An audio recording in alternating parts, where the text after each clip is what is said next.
Hey James, how are you? I'm good. How you doing, Belle? Let's talk about creative today. Yeah, excellent. Yeah. So creative in a real specific context, which is social. Um, and yeah, we wanted to start with like the fact that things have evolved quite a lot since probably what we used to see a lot, which was like really high polished, really high production posts and beautifully done. And now we have like a little bit of mix of everything. I mean, there's still the high production stuff, which has its merit, but we can see that for authenticity, things have changed quite a lot. So it's interesting to see the evolution and to see where that will take place in the next year, where we're going to end up. Yeah, yeah. What do you think about all the trends? Oh, it's just constantly changing, isn't it? Yeah. Our job as designers is constantly evolving. We're always having to adapt and move with the times. You know, we're lucky because we've straddled a generation of like serious change in design, from going from the traditional print background, and then the internet comes along, and we've got to start like adapting our design, the way we work, our processes to the web. And now we're doing social. It's like we constantly have to change everything and work differently. It's mental. And so we can still do the hi-fi stuff and the high production quality work, but now we're also having to add on this new workflow where we're dialing back the quality on the work to sort of mimic that UGC, sorry. UGC, yeah. And you have a mix, isn't like that's that for any brand. That's important to have the mix of the two, to have with the multiple audiences. Exactly, it's more important just to kind of really nail the what you want to say and to who you want to say it, and understand your audience, and understand the platforms and where your audience will be in which platform, and address to them. And go to them with a specific message and tailor it to the different platforms as well. Yeah. Or just not use all the platforms. Stay in one that you think is the best, that represent your brand the best, or where your audience will enjoy your content the best. Yeah, more often than not, though, there won't be a brand that just sticks to one, right? There's going to be, any brand will need to use multiple platforms. So we've really got to stay on it and keep up with and make sure everyone's got what they need. And in terms of narratives, like obviously an ad in the old days will have a really specific structure. Nowadays, because everything is so fast, you need to kind of nail the message really quickly. And it's a one-way message, isn't it? Yeah, whereas really quickly at the beginning, so people just kind of get it right away. So in case they scroll up and it's gone. You disappeared. Yeah, it's almost like simpler times. Now it's so much more dynamic, isn't it? The message has to be more flexible and it has to be more rapid and land quicker. And get in and get it done. So there's lots to think about, isn't there? It was kind of easier back in the day. I say that, but I think it's just not that is difficult now. It's just that you have to kind of adapt to what's there, of course, and people's attention, which is quite short. Well, So how platforms actually work, like with the different sort of options that you have. You have reels, you have shots, you have stories, you have the timeline. So there's so many ways that you can show as a brand in each platform. Like Instagram is not the way, it's not the same way using Instagram. No, of course, to use TikTok, which is really search based, for instance, TikTok. So kind of like the creative has to adapt to each platform, and you can't have to have that in mind before you come up with an idea. Yeah, absolutely. Off the bat, you have to make sure that whatever the concept is, it needs to adapt, doesn't it? So like, is it going to flex to a reel or a post, or it's being mindful of that, having those considerations up front is really vital to make sure that it's going to roll out across all the different platforms. And to adapt the idea to that as well. So it's just you are really conscious of like, body work in TikTok and body work in it takes a bit of planning.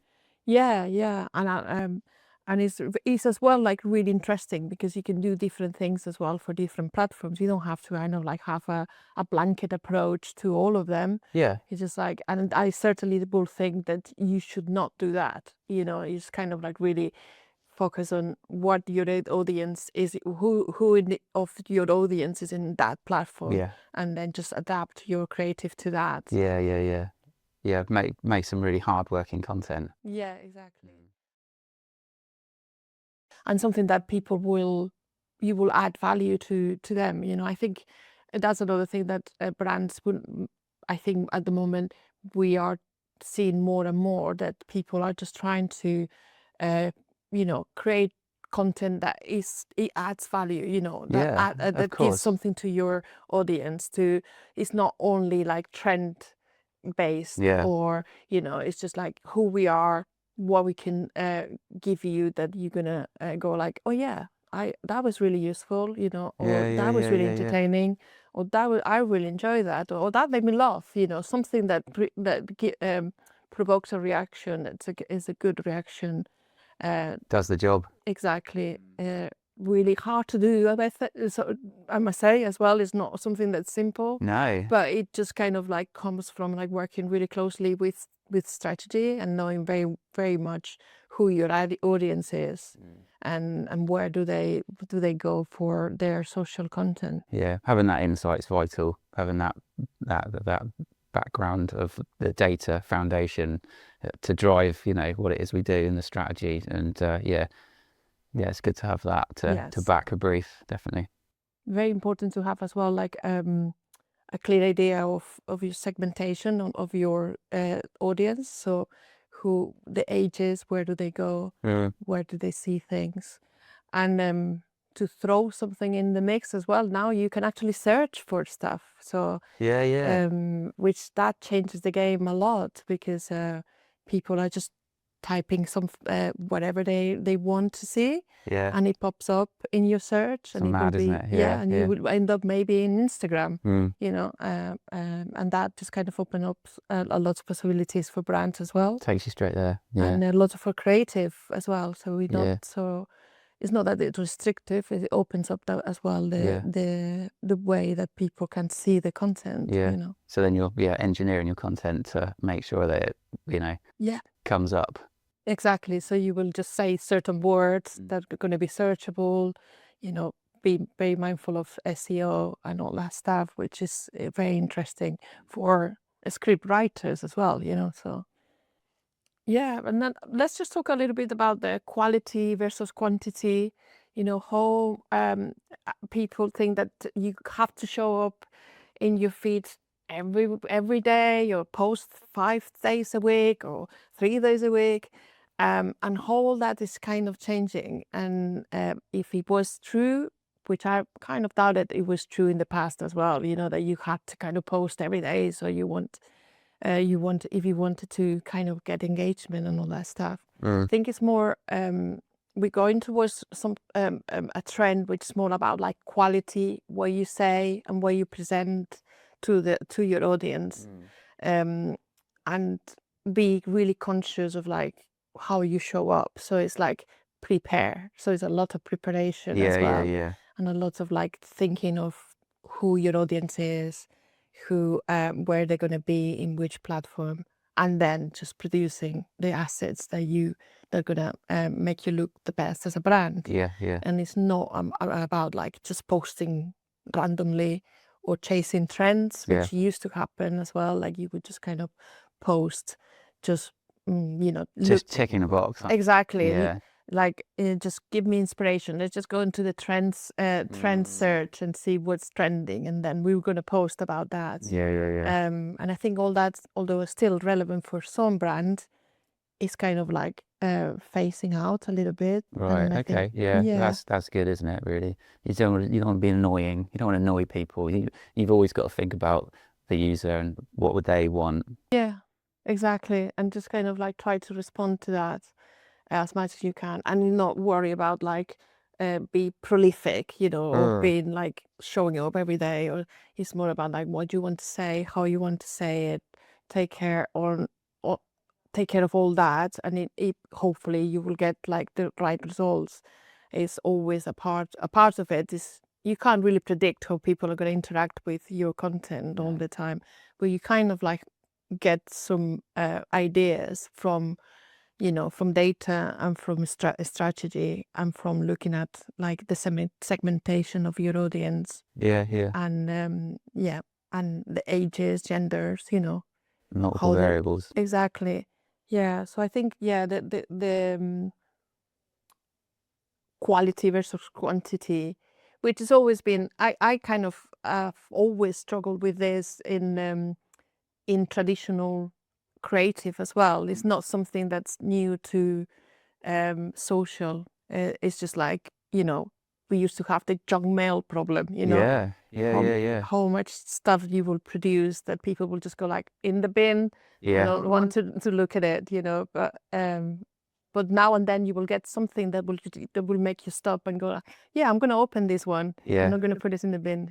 It's just it's always been one of the priorities is to make something as engaging as possible, hasn't it? Exactly. And usually that preparation and knowing who you're talking to is the most important thing.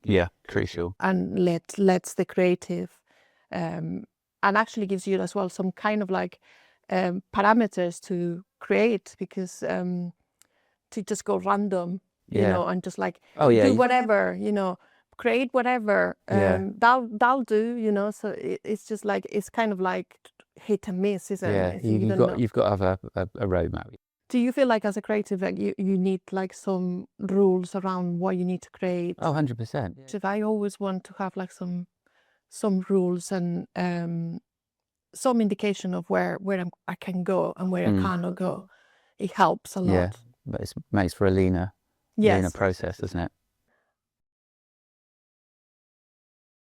And I think a subject that is going to be really important for next year, the coming year, is like authenticity, how we show up authentically as brands, especially in the midst of like a lot of AI happening in social, and finding that people are using AI to kind of create assets for their brands. And obviously AI has a really good use for certain sort of specific cases. I'm not saying that you have to use AI for everything, but I really think AI can be really useful for like smaller brands that they want to have presence online, and AI will facilitate that and give them what they need for a really low cost effectively as well. And then, for instance, there's a lot of AI out there that really help us in our day-to-day job to create something that still feels authentic, because it will have your touch and your expertise as a creative. Totally. So it's a funny one to navigate, the topic of AI, because it's absolutely massive, and I'm only just getting my head around it now in a positive way, because it really is. It's here to stay, and it is used responsibly. It's fantastic. It can make everyone's lives a lot easier. It actually can help you to kind of like do these tasks that actually are less creative, so you can kind of focus more on the creative and just make sure that you put all your effort in that part of it, and not in the sort of like menial bits. It really does still rely on us very much for our prompting, using our expertise and experience to get exactly what we want. And I think that comes through in authenticity. That's the layer of authenticity, that injection from us with that background. Yeah, exactly. So that's the most important thing, I think, because what it might happen, I'm not sure if it's going to happen in 2026, is like we're going to have a sea of a same kind of like posts, because people are using AI and they sound all the same and they look almost all the same, So I think like the important bit here is just kind of how you make it authentic And to do that, you actually need human beings involved. I Yeah, think those ones will bubble to the surface, won't yeah, they? Those ones that have been crafted exactly. by people who know what they're doing. It will give you the differentiation, because you just kind of like using humans, and humans relate to humans, Yeah, and empathize with humans. And if that's what you want from your audience, that's what brands want, just kind of like communicate and create audiences yeah, and create communities, then you need to kind of show up as authentic as possible. And yeah. sometimes that means to not use AI in a sort of blanket. It's going to get noisy, really noisy, isn't it? And we're going to adapt. The audience is going to adapt, and they're going to start seeing those patterns of repetition. So, the better crafted, better engineered, human injected campaigns will obviously, they'll surface. Yeah, and I've seen like a few ads now created only in AI, and you can spot them right away, because the plot is not quite right. Like there's something not, it's too fast, so it's just too many things going on. Because so I think like it's kind of clear that you can actually just see what is AI or not at the moment. I'm not sure in the future. In the future, maybe we will never know. Yeah, You will never know, you will not be able to tell. But right now you can. we'll see, won't we? Yeah, so I think like a combination of a human involved and an AI is the best solution for this. Yeah. Yeah, cool. Oh, it's been lovely talking to you, Belle, as always. Let's keep an eye on things and see how it turns out. Yeah, let's keep an eye on the trends and Yeah. see what happens next year. Thank you.